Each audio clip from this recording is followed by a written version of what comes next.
Tritunggal itu sejak zaman bapak-bapak gereja paling awal. Saya berikan contoh. Ini sama-sama dari Alkitab, lalu nafsirnya kan. Waktu Tuhan Yesus memberikan perintah baptis, apa yang dikatakan? Baptiskanlah mereka dalam nama Bapa dan Putra dan Roh Kudus. Perhatikan sekarang. Kata nama di situ bentuknya tunggal. Tapi dalam satu nama itu ada Bapa, Putra dan Roh Kudus. Makanya kalau di gereja timur, kalau di gereja Katolik kan cuma disebutkan demi nama Bapa dan Putra dan Roh Kudus. Kalau di gereja timur dipertegas Esteos, Allah yang esa. Jadi demi nama Bapa, esto onomato patros, keto iu keto agiu pneumatos isteos. Amin. Kalau dalam terjemahan bahasa Arab, Bismil ab walibni warahil kudus al ilahu wakid amin. Demi nama Bapa dan Putra dan Roh Kudus, yaitu Allah yang esa. Kenapa Allah yang esa? Karena nama itu tunggal.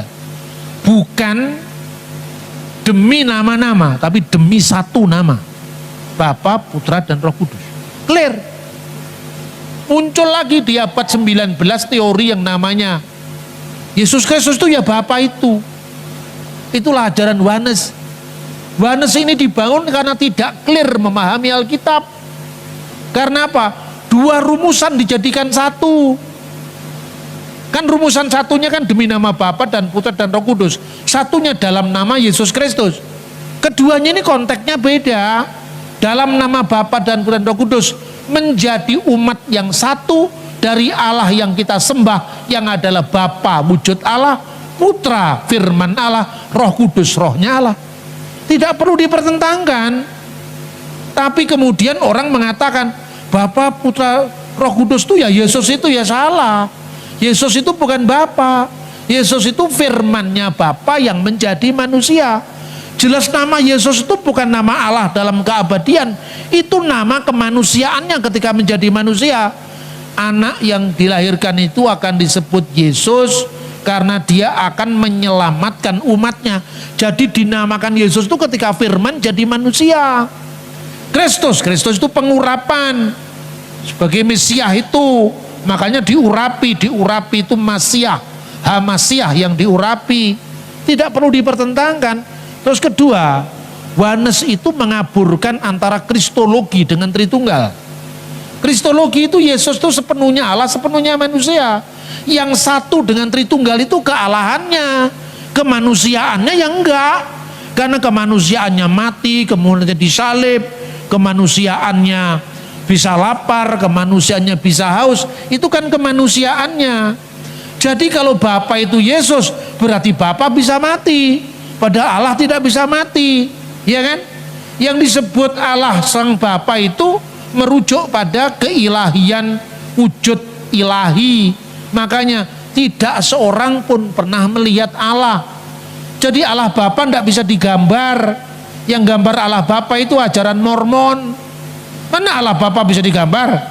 Alkitab mengatakan Allah itu tidak ada seorang pun yang melihat.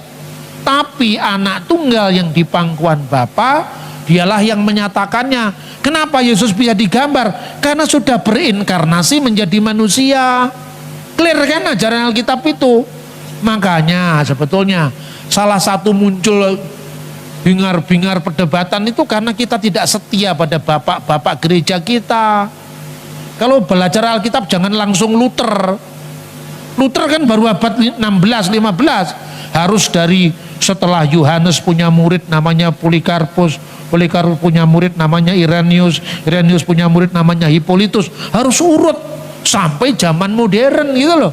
Kalau gitu, ya bapak gereja kan bisa beda pendapat. Beda pendapat kan masih dekat dengan peristiwa.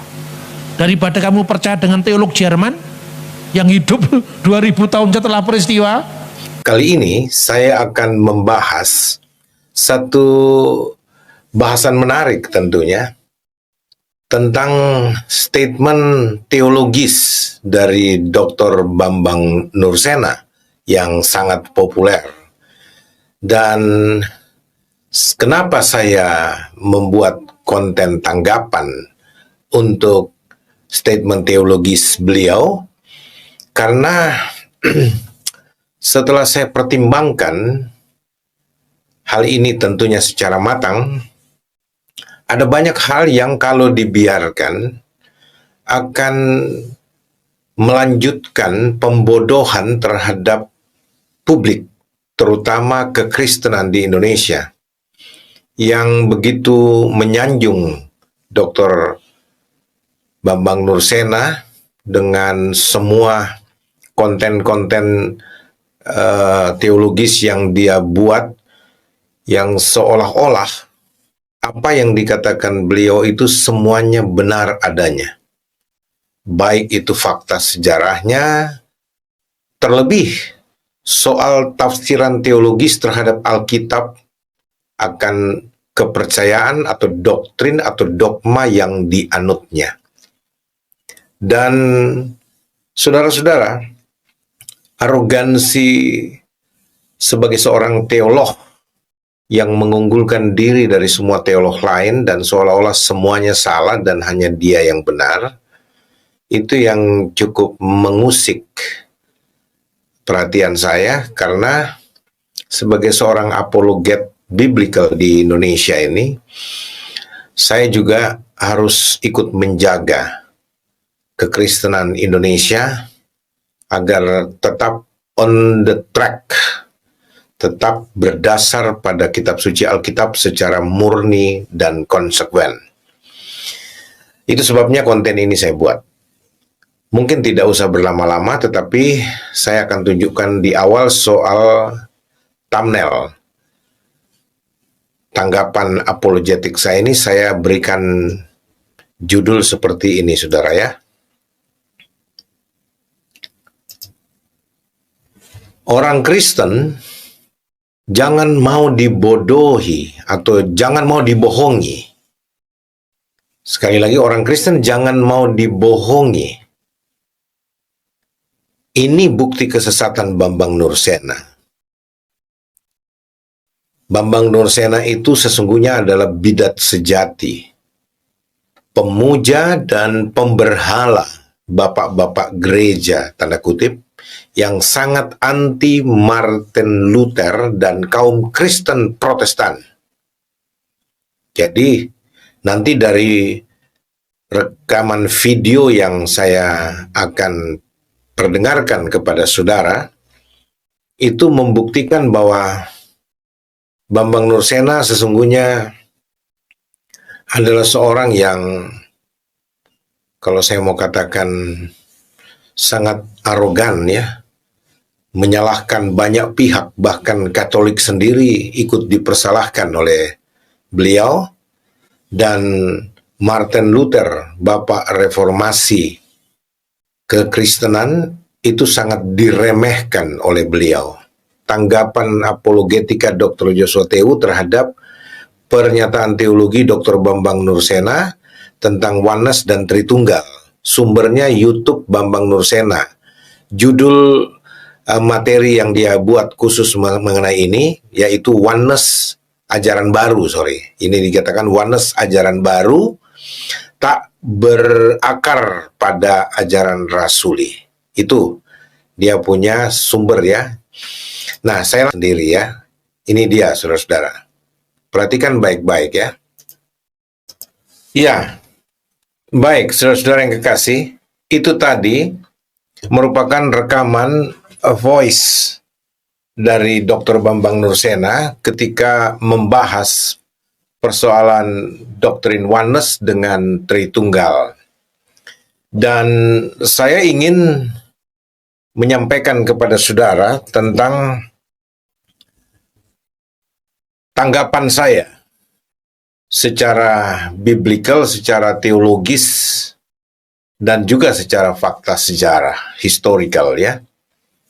Karena saya bisa membuktikan bahwa apa yang disajikan oleh Dr. Bambang Nursena sesungguhnya adalah setengah kebenaran. Jadi kalau bicara setengah kebenaran, maka setengahnya adalah dusta.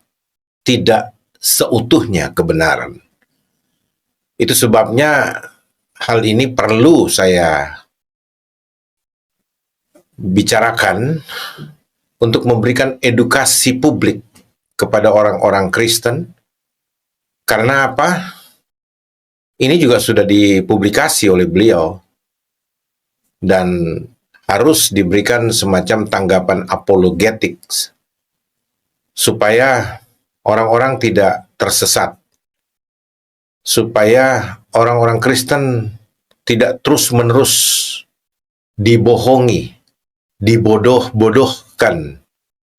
Oke, saya akan bahas begini,